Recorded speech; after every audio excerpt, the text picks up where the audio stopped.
En la conclusión de la última conferencia, yo corría porque me pasé un poco lo que había prometido, llegamos a 58 minutos y yo creo que hubo algunas preguntas de aclaración muy buenas en el descanso y quiero tratar de aclarar y luego seguimos con el próximo tema.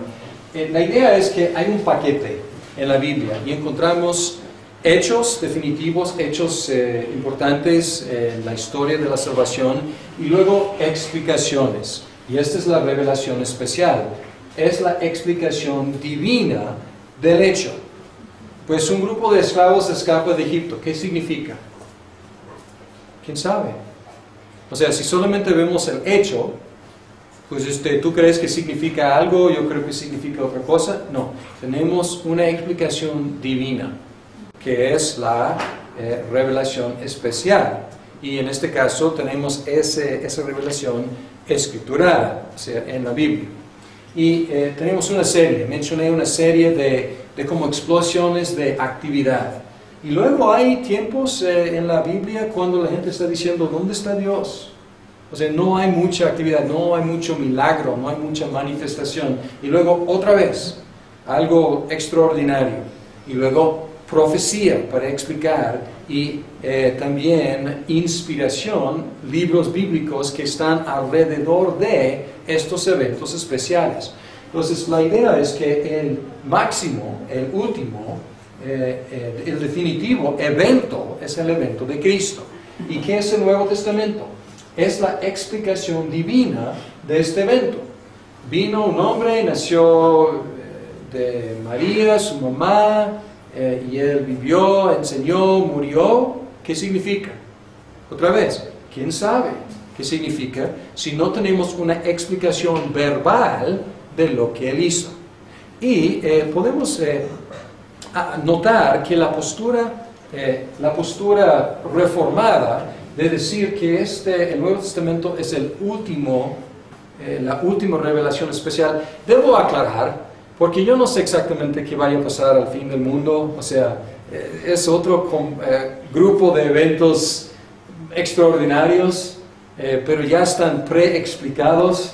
Entonces no sé si vaya a haber más explicación verbal, pero no me preocupo mucho por este asunto. Me preocupo por cómo vivimos cada día. Entonces aquí tenemos la postura reformada de la cesación de la revelación especial. Y por un lado tenemos la iglesia romana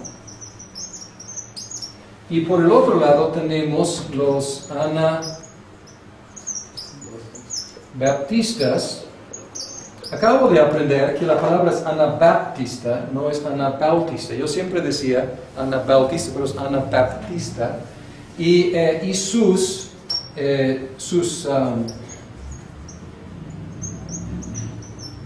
descendientes, no lineales, pero en un sentido que practican la misma cosa. Entonces la iglesia romana puede promulgar nueva revelación especial, porque a través del Papa o a través de la enseñanza de un concilio o algo así, pueden promulgar cosas que jamás fueron anunciadas anteriormente y pueden decir, este dogma. Entonces ellos pueden decir, Dios dice por medio de la iglesia, Él habla. Y los anabaptistas y los pentecosteses suelen recibir, no digo cada individuo, pero su estilo es recibir revelaciones personales y poder decir, así dice el Señor, y hablan pues directamente una revelación. La postura reformada, nosotros decimos, así dice el Señor, y lo dice en Gálatas 3:16, o lo dice en Levítico 2:14, ahí lo dice. Y la Confesión de Fe de Westminster dice que todo lo necesario es declarado expresamente, deducible por buena y necesaria consecuencia o por medio de una interpretación sana de los principios generales. Entonces, esta es una postura distinta y pues aquí hay revelación especial nueva y aquí también hay revelación especial nueva. Pero nosotros enfatizamos que Cristo es la última palabra y la revelación definitiva divina está en el Nuevo Testamento. Y alguien me preguntó pues cuando la gente viene y dice, y aquí estamos entrando en como la aplicación pastoral de este asunto, la gente viene y dice, Dios me reveló X. Y en mi experiencia como pastor, la revelación es o redundante o contradictoria. Redundante. Si alguien viene y dice, Dios me reveló que yo debo ayudar a esta viuda con sus necesidades. Yo digo, perfecto. Ya me lo dijo también a mí, me lo dijo en el Pentateuco, me lo dijo en Santiago, o sea, en Gálatas me dijo, y también, qué bueno que tú estás llevando a cabo esto, a lo mejor debo también participar, porque Dios nos lo dijo. Es redundante y le digo, adelante, felicidades.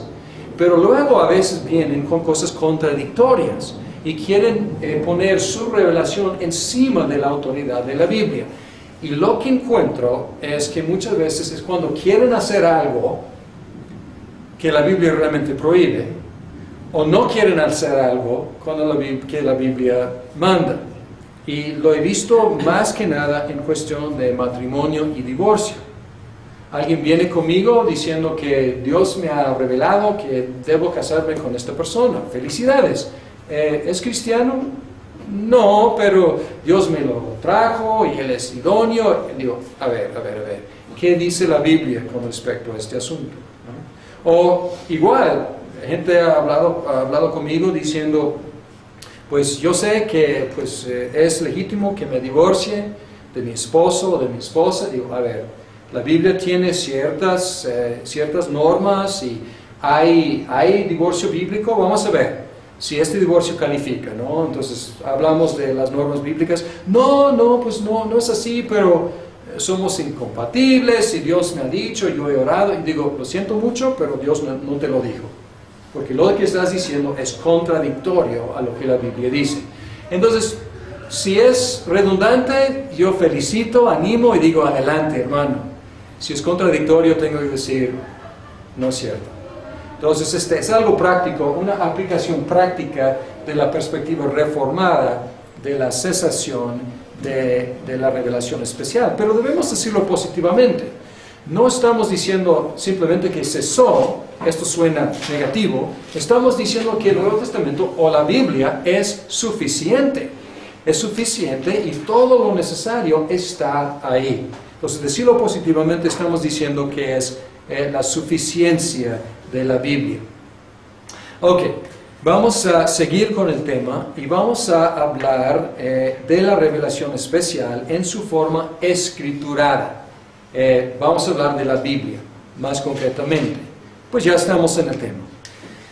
Y vamos a examinar lo que la Biblia dice acerca de sí misma. Y quiero que observen que es un procedimiento circular. Estamos preguntando a la Biblia qué dice acerca de la Biblia. Y quiero hacer algunas observaciones. Al consultar la Biblia para establecer la doctrina acerca de la Biblia, estamos siguiendo el mismo método que vamos a seguir en las otras divisiones.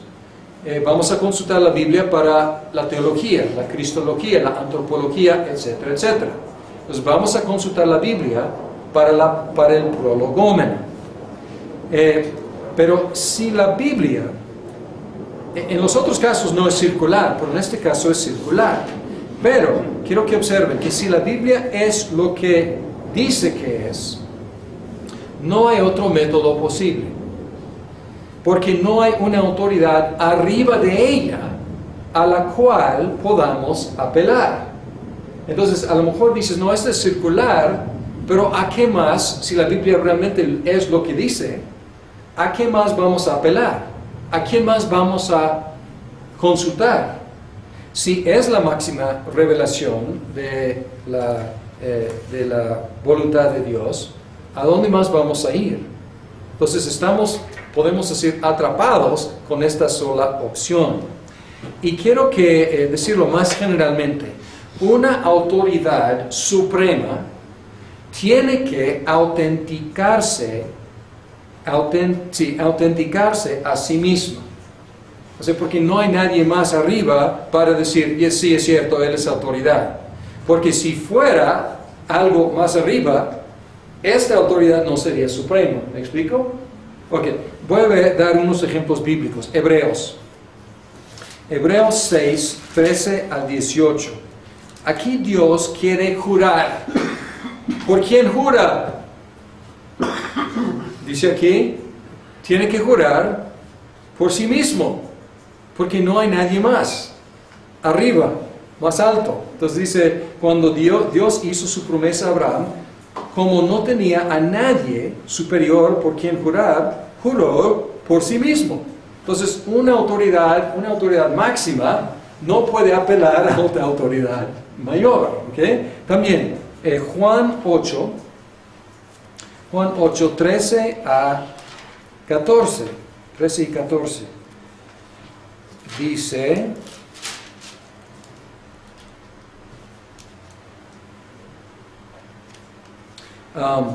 tú te presentas como tu propio testigo, alegaron los fariseos, así que tu testimonio no es válido. Y luego Jesús dice, aunque yo sea mi propio testigo, repuso Jesús, mi testimonio es válido, porque sé de dónde he venido y a dónde voy. Pero ustedes no saben de dónde vengo ni a dónde voy. Entonces, si hubieran estado hablando contigo o conmigo, su objeción es válida. Tú quieres ser tu propio testigo. Necesitas un testigo mayor. Pero Jesús dice, pues, aunque yo soy mi propio testigo, mi testimonio es válido, porque sé de dónde vengo y a dónde voy, y ustedes no saben. Porque ellos supieran, pues no estarían pidiendo algo mayor, porque no lo hay. Ahora, aplicando este concepto a la Biblia, hablando de la revelación especial, ¿a qué apelamos? ¿A qué consultamos más que la Biblia misma? Entonces podemos decir, reducidos, o no reducidos, pero restringidos a una sola opción. Y vamos a ver la Biblia para ver lo que dice acerca de sí misma. Pero vamos a ver que la Biblia sí se autentifica de dos formas. Da evidencia de ser palabra de Dios, y el Espíritu Santo la autentica o autentifica al creyente. Primero vamos a leer Confesión de Fe, Westminster 1 y el párrafo 5. Y aquí dice, la autoridad o el testimonio de la Iglesia puede movernos e inducirnos a tener para las Santas Escrituras una estimación alta y reverencial, a la vez que el carácter celestial del contenido, la eficacia de su doctrina, y aquí hay una lista, la majestad de su estilo, está hablando de evidencia interna en la Biblia que nos testifica que es palabra de Dios, que no es cualquier libro. Sin embargo, luego concluye, sin embargo, nuestra persuasión y completa seguridad de que su verdad es infalible y su autoridad divina proviene de la obra del Espíritu Santo, quien da testimonio a nuestro corazón con la palabra divina y por medio de ella. Es diciendo, la Biblia tiene evidencia por todos lados que es palabra de Dios. Sin embargo, nosotros necesitamos la persuasión y el convencimiento del Espíritu Santo dentro de nosotros para saber que es palabra de Dios. Y es lo que Pablo dice, por ejemplo, en 1 de Corintios 2, 10 al 16. 2, 10 al 16 dice, ahora bien, Dios nos ha revelado por medio de su Espíritu, pues el Espíritu lo examina todo hasta las profundidades de Dios. En efecto, ¿quién conoce los pensamientos del ser humano, sino su propio Espíritu que está en él? Asimismo, nadie conoce los pensamientos de Dios, sino el Espíritu de Dios. Nosotros no hemos recibido el Espíritu del mundo, sino el Espíritu que procede de Dios. Y luego, voy a seguir. Para que entendamos lo que por su gracia Él nos ha concedido. esto es precisamente de lo que hablamos, no con las palabras que enseña la sabiduría humana, sino con las que enseña el Espíritu, de modo que expresamos verdades espirituales en términos espirituales. El que no tiene el Espíritu no acepta lo que procede del Espíritu de Dios, pues para él es locura. No puede entenderlo porque hay que discernirlo espiritualmente. Bien, entonces diciendo, ¿cómo entendemos las palabras de Dios? Por medio del Espíritu de Dios. Y si la Biblia es palabra de Dios, ¿cómo vamos a ser convencidos de que es palabra de Dios? Por medio de la obra del Espíritu. Por lo tanto, podemos encomendar al no creyente las excelencias de la Biblia, explicarle que es una maravilla, las profecías cumplidas, el mensaje que tiene, que es único, etcétera, etcétera. Sin embargo, el Espíritu necesita convencerle para que él pueda creer que la Biblia es palabra de Dios. Ahora, vamos a hablar de la inspiración de la Biblia. Introdujimos el concepto de inspiración como una operación concurrente. Vamos a hablar un poco más del tema. Como una operación concurrente tiene aspectos divinos y tiene aspectos humanos. Ya leí 2 de Timoteo 3, 16, y ahí habla de que toda palabra toda la escritura es Dios exhalada. Y Pablo él hizo una palabra compuesta de estas dos palabras, Dios y exhalada. Es difícil en español saber cómo traducir, es un poco torpe decir eso, pero toda escritura es Dios exhalada. Y podemos ver aquí que toda y escritura. Toda significa que es inspiración plenaria. No hay ninguna escritura no inspirada por Dios, no exhalada por Dios. Y toda escritura significa que es inspiración verbal.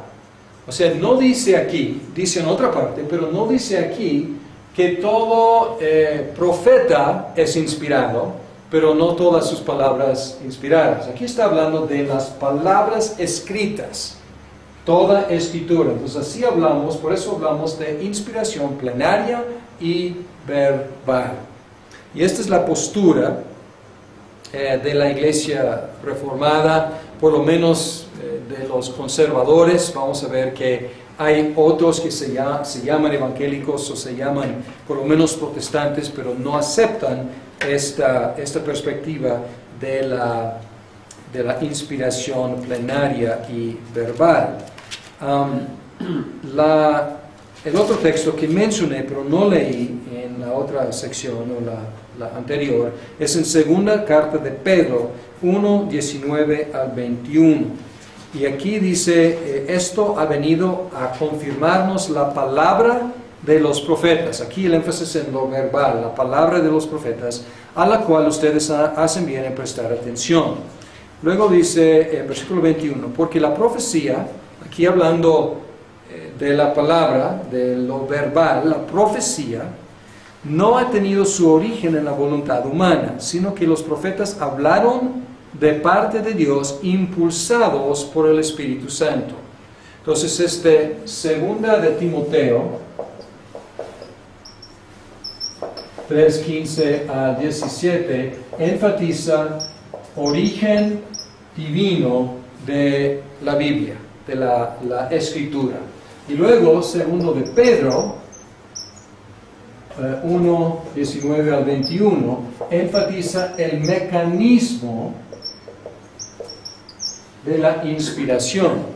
Y cuando hablamos de la inspiración de la Biblia, estamos hablando de estas dos cosas, tanto el origen como el mecanismo. Y el mecanismo aquí es que Dios, Él impulsó, en la versión Reina Valera dice que en los dos textos dice la palabra inspirada. O sea, toda escritura es inspirada, y los hombres fueron inspirados. Pero son dos palabras muy distintas. Aquí toda escritura es Dios exhalada, y aquí todos los hombres fueron impulsados, conducidos, para que ellos escribieran la palabra de Dios. Entonces aquí tenemos el lado divino y tenemos el mecanismo que involucra el ser humano.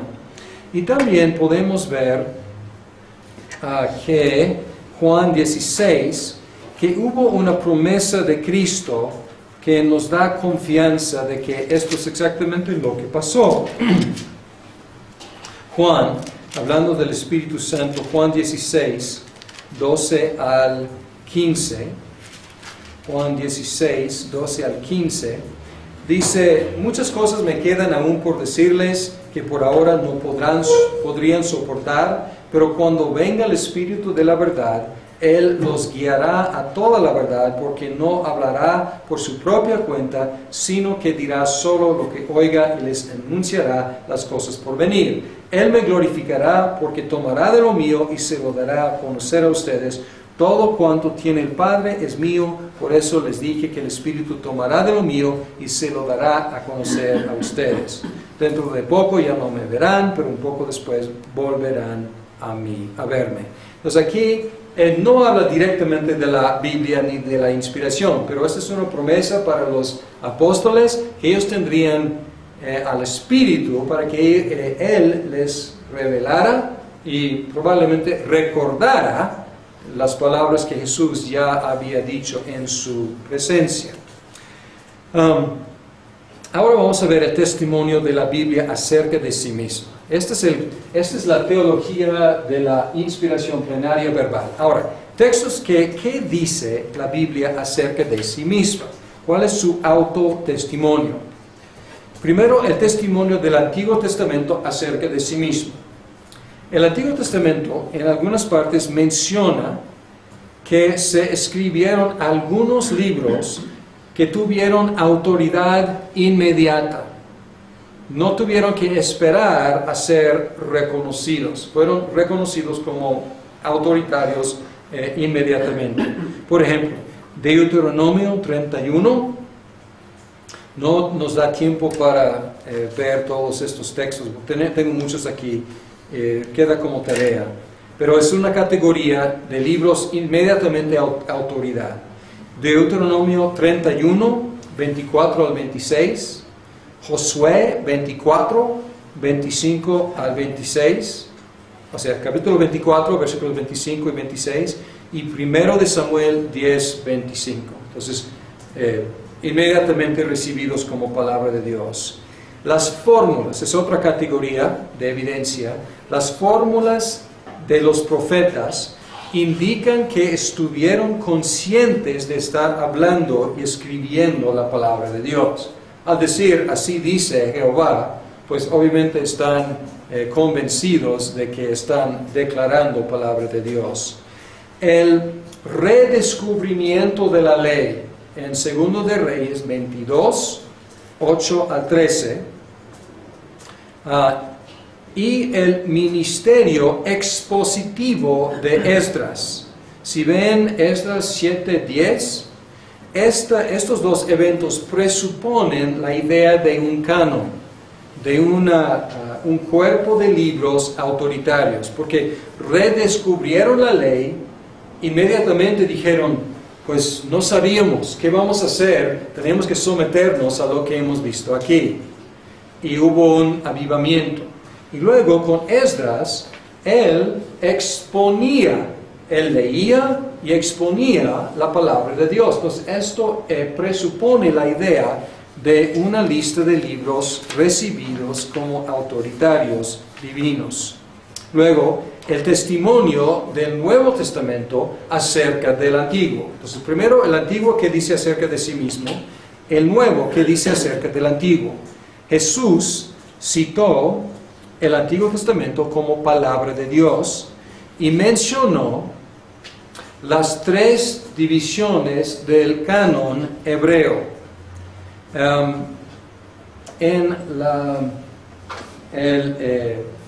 Los judíos hasta la fecha hablan del Tanakh. Cuando hablan del Antiguo Testamento, hablan del Tanakh. Es un acróstico y es Torah, Nevaim y Ketubim. Y Torah, la ley, Nevaim, los profetas, Ketubim, podemos decir los escritos. Y cuando Jesucristo estaba, por ejemplo, predicando en Lucas 24, 44, en el camino a Emaús, Él les dijo que todo lo que está escrito acerca de mí en la ley, en los profetas y en los salmos, Salmos es el libro más grande de los Ketubim, tiene que cumplirse. Pues Jesús estaba trabajando con lo que los judíos consideraban su canon, el Tanakh. Y puedes ver algunos textos como Mateo 19, 4 y 5, Juan 10, 34 a 36 y Lucas 24, 44, que ya mencioné. Y luego los escritores del Nuevo Testamento citaron al Antiguo Testamento como palabra de Dios. No solamente como palabra de Moisés, pero como palabra de Dios. No solo como palabra de David, sino palabra de Dios. Por ejemplo, Mateo 1, 22 y 23, Hechos 1, 16, 4, 24 y 26, y Hebreos 13, 5 y 6. Voy a subir mis apuntes. Algunos de ustedes ya saben que estos apuntes están disponibles y pueden con calma tener estos textos. Y ahora por fin, finalmente, el testimonio del Nuevo Testamento acerca de sí mismo.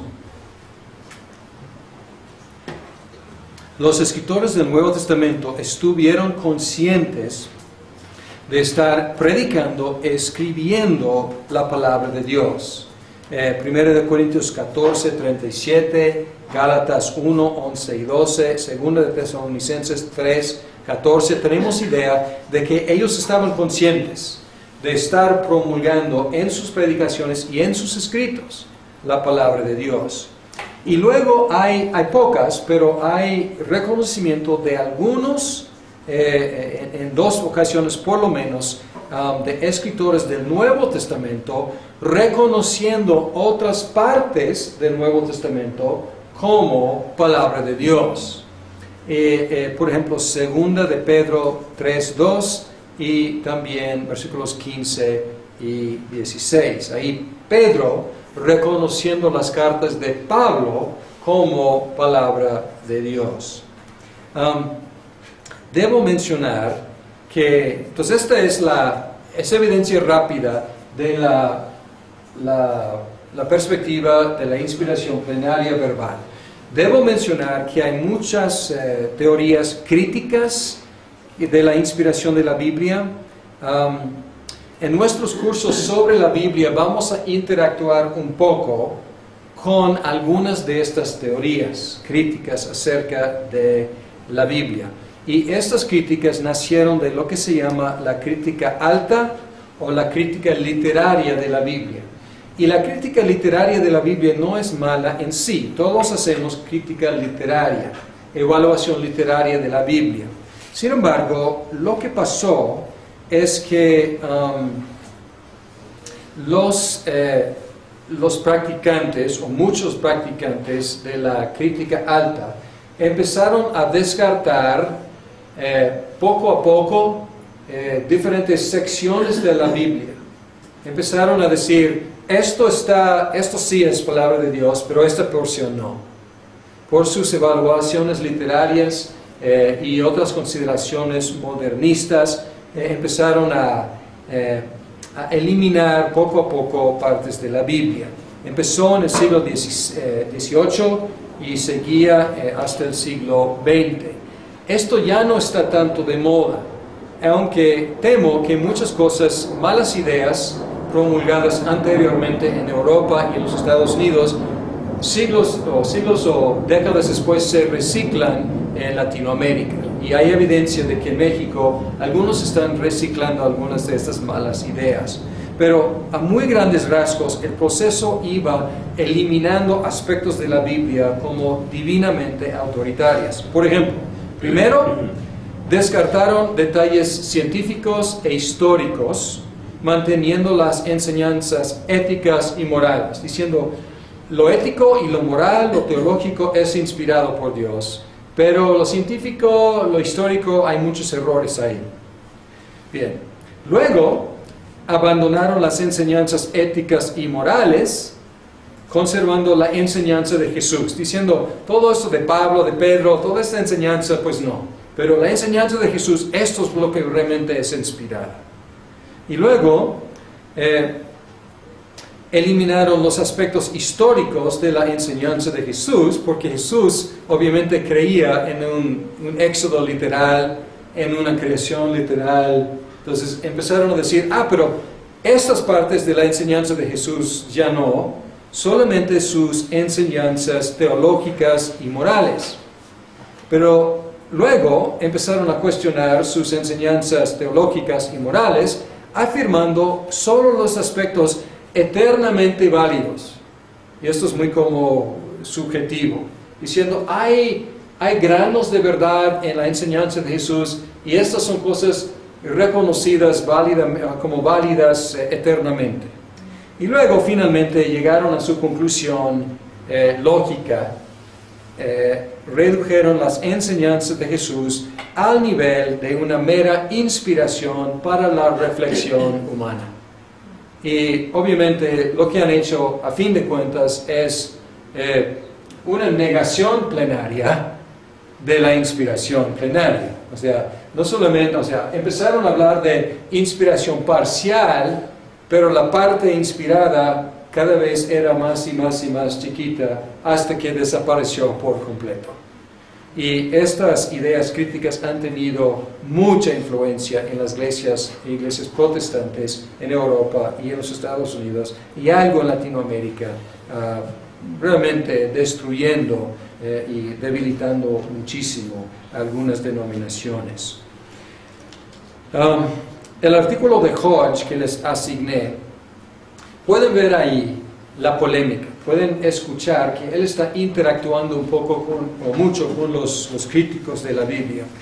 Y es bueno que lean Hodge, es del siglo XIX, entonces no es muy actualizado, pero quiero que lo lean porque es una respuesta erudita y muy poderosa y muy bien fundamentada a algunas de esas críticas de la Biblia y los ataques contra la inspiración plenaria verbal. Tenemos un tema más, pues yo creo que sí podemos, el canon. Y con eso terminamos prolegómeno. El canon de la Biblia. Un canon es una regla. Y el propósito de una regla no es ser medido, sino medir. A través de la historia, y sobre todo desde la Ilustración, el hombre se ha dedicado a medir la Biblia en lugar de ser medido por la Biblia. Y vemos esto en la crítica alta y en el ataque sobre la inspiración de la Biblia. Pero canon, por definición, debe medir y no es tanto para ser medido. ¿Qué del canon del Antiguo Testamento? Los judíos reconocieron 20 libros en su Tanakh, que corresponden exactamente a los 39 libros de nuestro Antiguo Testamento. Están divididos un poco diferente, pero son exactamente los mismos, en un orden diferente. El Nuevo Testamento cita 16 de los 22 y posiblemente, hay diferencias de opinión, pero posiblemente hace referencia indirecta a todos los 22 libros. El Nuevo Testamento nunca cita ni se refiere a ningún libro de los 15 que llamamos apócrifos. Nunca. Algunos de los teólogos de los primeros siglos citaron algunos libros de la Apócrifa, aunque parece que la mayoría aceptó el canon de los judíos. La Iglesia Ortodoxa eventualmente aceptó 4 libros apócrifos. La Iglesia Romana Católica aceptó eventualmente 13 de los 15 libros apócrifos, pero no hasta el Concilio de Trento en 1546. Y las iglesias reformadas aceptaron el canon de los judíos. La verdad es que no podemos determinar, es una admisión, pero es una admisión necesaria. No podemos determinar los criterios que los judíos hayan utilizado para determinar el canon que ellos nos entregaron. Y es a estas alturas peligroso aplicar criterios nuevos. No tenemos información necesaria, ni estamos en una posición de regresar y criticar la obra de ellos. O sea, nosotros recibimos el Tanakh como un hecho y no tenemos realmente otra opción para regresar y reevaluar el proceso, porque el proceso no entendemos perfectamente bien. Sin embargo, lo que tenemos es el libro, el Tanakh, que los judíos aceptaron, y este canon fue el canon que Jesucristo utilizó y los escritores del Nuevo Testamento utilizaron. Entonces, un procedimiento mucho más seguro es recibir el mismo canon que Cristo y que los escritores del Nuevo Testamento verificaron con su propio ejemplo. Ahora, el canon del Nuevo Testamento es un caso diferente, porque la controversia acerca del canon del Nuevo Testamento no tiene que ver con su contenido. Porque el contenido, estamos de acuerdo, los ortodoxos orientales, los católicos romanos, los protestantes, los anabaptistas, todos estamos de acuerdo con el contenido, son exactamente los mismos libros. Tiene que ver con la formación, la controversia tiene que ver con la formación del canon. Y básicamente la diferencia es esta. La Iglesia romana insiste en que la Iglesia creó el canon y por lo tanto tiene una autoridad superior al canon. Y las iglesias reformadas insisten en que el canon creó la Iglesia. Y obviamente fue un proceso que revisamos en el curso de la historia de la Iglesia. Fue un proceso eclesiástico. Fue un proceso de debate, fue un proceso más o menos largo, los primeros 2 siglos, entrando en el 3er siglo, duró, pero fue un proceso de reconocimiento, no tanto de crear el canon, sino reflexionar en su propia historia y decir, ¿de dónde venimos? ¿De dónde vino la iglesia cristiana? Y la respuesta es que estos libros fueron los libros formativos en la creación de la iglesia cristiana.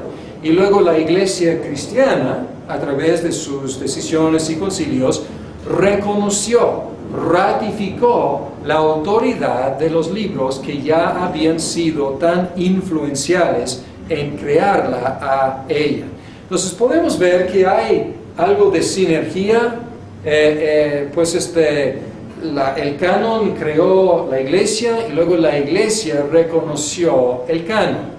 Pero la conclusión de la iglesia romana va más allá de los datos, porque dice que, por lo tanto, la iglesia tiene autoridad arriba de, o por lo menos al par del canon. Entonces, lejos de crear, más bien fue reconocer. Y todo esto, concluyendo, todo lo que hemos visto hoy, cuando decimos que la Biblia es palabra de Dios, todo esto es lo que tenemos en mente, que es inspirada por Dios, a través del proceso de profecía y de inspiración concurrente, y que bajo la superintendencia del Espíritu Santo, obrando en los escritores, y el producto es un producto plenariamente y verbalmente inspirado por Dios. Por eso podemos decir con confianza, la Biblia es palabra de Dios.